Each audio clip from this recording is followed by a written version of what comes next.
Sebenarnya hanya menanyakan apa perbedaan obat herbal dan obat generik. Terus habis itu pertanyaan selanjutnya dia itu menanyakan kenapa obat generik itu sifatnya harus berulang atau mungkin membuat kecanduan katanya. Contohnya pada penyakit hipertensi atau darah tinggi ya, sama sebutnya kencing manis ya. Oke, jadi coba kita bahas ya. Mungkin pada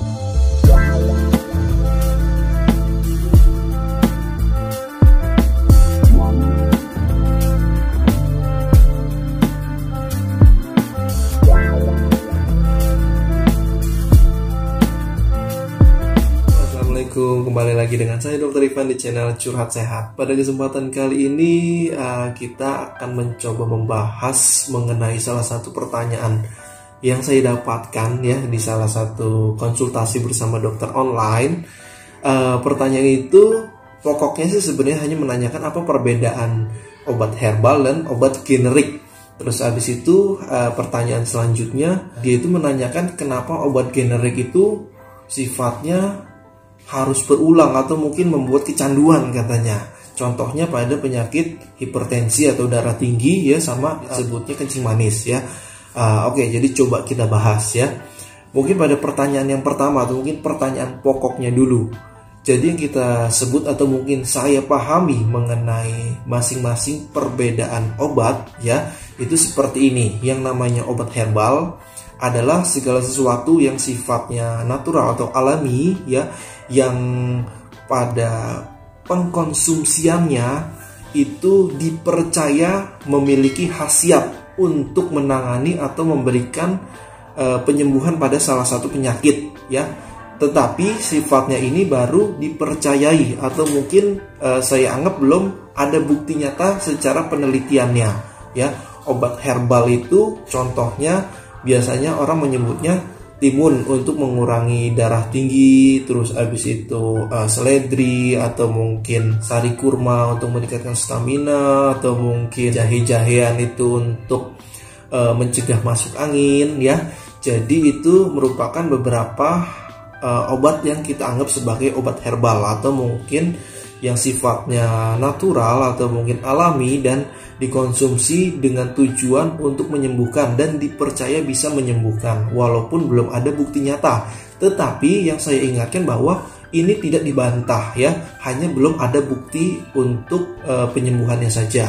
Obat herbal yang sudah dibuktikan secara medis itu biasanya disebut dengan fitofarmaka atau obat-obatan dari sifatnya alamiah yang kemudian diambil ekstraknya, dipercayai sudah memiliki manfaat dan diteliti memang terbukti ada manfaatnya. Itu disebut dengan obat-obatan fitofarmaka. Contohnya itu seperti kumis kucing. Itu memang dulu dipercayai sebagai obat untuk meluruhkan batu ginjal dan dinyatakan bahwa memang terbukti bisa membantu untuk meluruhkan batu ginjal. Dan juga mungkin beberapa obat-obatan lain seperti ekstrak jambu biji dan obat-obatan yang memang sudah terbukti dan sudah dibuktikan. Itu adalah obat herbal dan obat fitofarmaka, yaitu obat yang asalnya dari alami. Sedangkan obat medis yang sifatnya kimiawi, mungkin di sini secara umum itu banyak ya pembahasannya. Tetapi karena pertanyaannya itu generik, maka kita bahas mengenai generik dan paten ya. Jadi yang disebut dengan obat generik itu adalah obat yang sudah terbukti secara penelitian bahwa memiliki hasil dan sumbernya ini memang dari bahan-bahan kimia atau mungkin ada proses khusus dalam pembuatannya. Obat generik ini biasanya disematkan atau mungkin diberikan kepada obat-obatan yang memiliki harga yang cenderung terjangkau dan murah. Tetapi tentu saja isinya itu sebenarnya sama.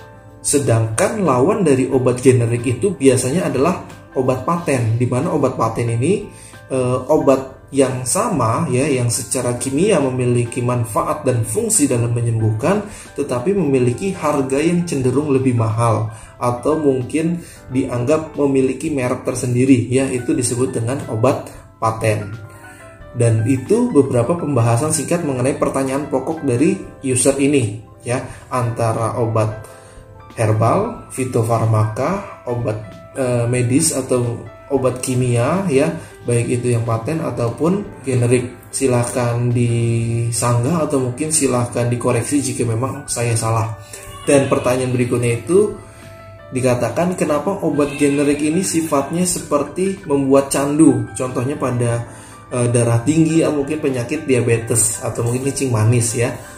Jadi mungkin sedikit saya luruskan bahwa darah tinggi dan juga kencing manis ini kita anggap sebagai penyakit atau kondisi tubuh yang sifatnya kronis, atau bahasa lainnya itu penyakit ini tidak disembuhkan ya. Obat yang kita minum pada kasus darah tinggi atau mungkin kencing manis ini bukan untuk menyembuhkan, tetapi untuk menjaga kadarnya itu tetap baik.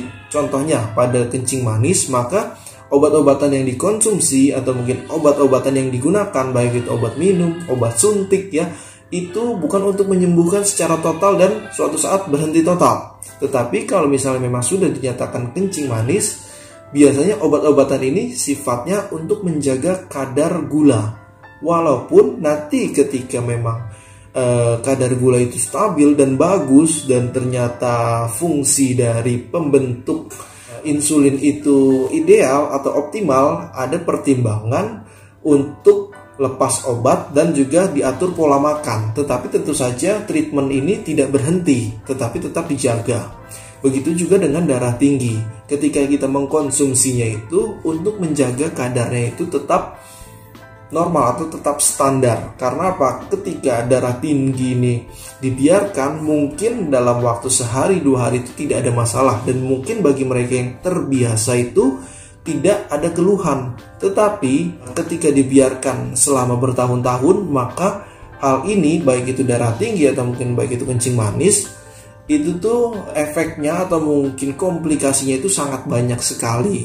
Oleh karena itu, biasanya dokter menyarankan untuk mengkonsumsi obat-obat kimia, baik itu darah tinggi atau mungkin baik itu kencing manis, itu secara jangka waktu lama atau mungkin terus-terusan. Karena apa? Karena untuk menjaga kadarnya tetap normal, bukan untuk menyembuhkan.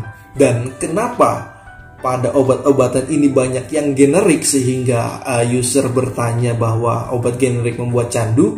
Karena ketika harus diminum jangka panjang, maka pembiayaan ini akan sangat besar atau mungkin sangat mahal. Dan ketika kita mau mencoba obat paten atau mungkin semua pasien darah tinggi dan kencing manis menggunakan obat paten, maka akan besar sekali biaya yang harus dikeluarkan untuk obat-obatannya saja.